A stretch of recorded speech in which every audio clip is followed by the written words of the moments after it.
sou o Yuri, sejam bem-vindos ao meu canal. Neste vídeo eu irei falar sobre o terceiro episódio de Solo Leveling. O episódio começa ali com o Ji-woo acordando no hospital após 3 dias inconsciente.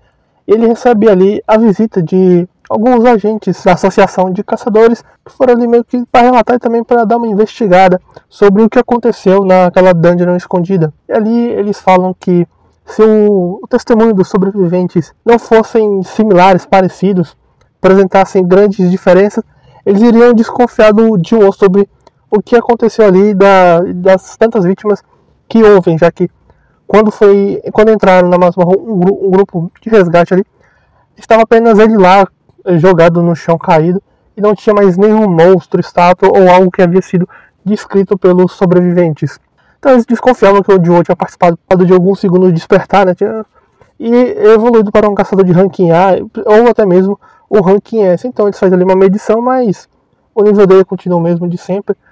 O funcionário até comenta que a medição dele deu 10 e mesmo para o ranking A o padrão era 70, ou seja, ele estava bem abaixo da média, praticamente um humano comum. E ao relatar o caso para o presidente ali depois, eles relatam que não teve segundo despertar e o presidente manda arquivar, mas como um caso especial, já que era diferente daqueles que haviam acontecido antes. Nada similar havia sido relatado ou acontecido, e como as dungeons ainda eram um mistério, eles poderiam voltar àquela investigação posteriormente, sentar e conversar para chegar em algum denominador comum e investigar melhor aquilo que aconteceu. O Ji-woo também recebe a visita da sua irmã, que estava preocupada, e até dá uma bronca ali nele, falando que se ele continuasse machucando daquele jeito, ele ia largar a escola para trabalhar, para ele não ter que ficar vivendo de caçador.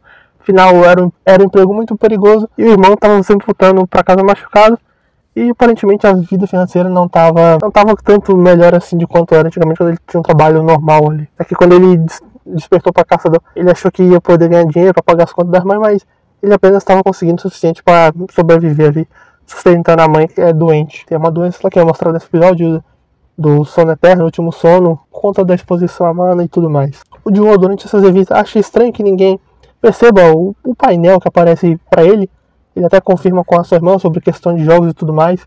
E ali ele percebe que apenas ele pode ver. Aparece lá uma missão diária para ele cumprir, mas ele apenas ignora. E depois, quando ele tá lá dormindo de boa, já à noite, acaba o tempo da missão diária, por ele não ter feito ela, ele sofreu uma penalização. Foi enviado para um deserto, onde tinha alguns monstros gigantes correndo atrás dele, tentando devorar ele. E ele tinha que sobreviver por 4 horas. Ele consegue sobreviver essas 4 horas, bem no limite, todo desgastado, praticamente quase morrendo já de cansaço, de tanto correr e fugir pela sua vida. E nesse tempo que ele ficou fora, o pessoal do hospital procurando ele, afinal o paciente sumiu do nada, sem explicação nenhuma. Após perceber essa penalização, ele começou a prestar mais atenção nas atividades diárias e até cumprir elas. E assim ele foi percebendo que estava melhorando, ele ganhava bonificações ao cumprir as missões, recompensas, ele se curava, aumentava o seu nível, ficava mais forte e também ganhava uma caixinha misteriosa. E a caixa misteriosa que ele ganha nesse episódio é uma chave para uma masmorra escondida. Nesse episódio também, quando os outros caçadores estavam, relata que o líder que havia perdido o braço talvez se aposente como caçador por conta de ter perdido o braço. A amiga curandeira dele estava abalada ainda psicologicamente. Ela ainda nesse episódio recebe um telefonema para ir para uma dungeon de ranking D, mas ela meio que recusa, e nessa ligação ela também recebe informação que seu amigo havia acordado, né, estava bem.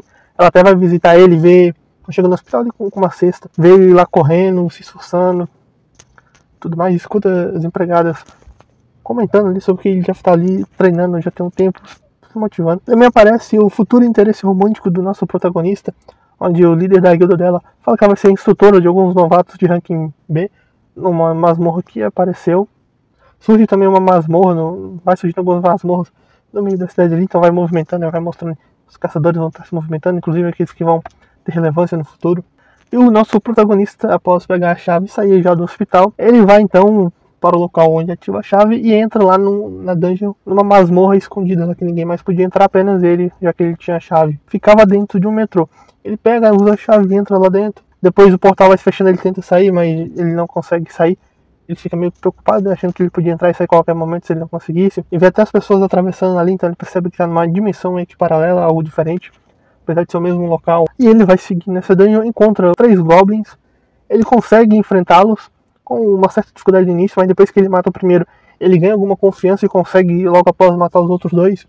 E então surge ali um lobinho, né, com uma boca de aço, partindo pra cima dele, inclusive quebra a faca que ele carregava. E ali ele fica numa situação mais delicada, porque ele sabe que aquele lobo é bem mais forte do que os goblins, provavelmente até mais forte do que ele. E também ele fica ainda se lembrando do sorriso malévolo da estátua.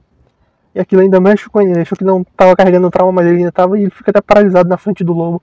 E o episódio acaba com o lobo partindo para cima dele. Foi isso que aconteceu nesse terceiro episódio, com o nosso protagonista acordando, e agora vai começar sua nova vida com essa habilidade de jogador que ele adquiriu, e ele vai agora pegando aos poucos, pegando o jeito, as manhas dessa nova habilidade e evoluindo para no futuro ficar ainda mais forte e então se tornar o mais forte de todos. E foi isso, se gostou do vídeo dá like, se não gostou dá dislike, tchau e até a próxima.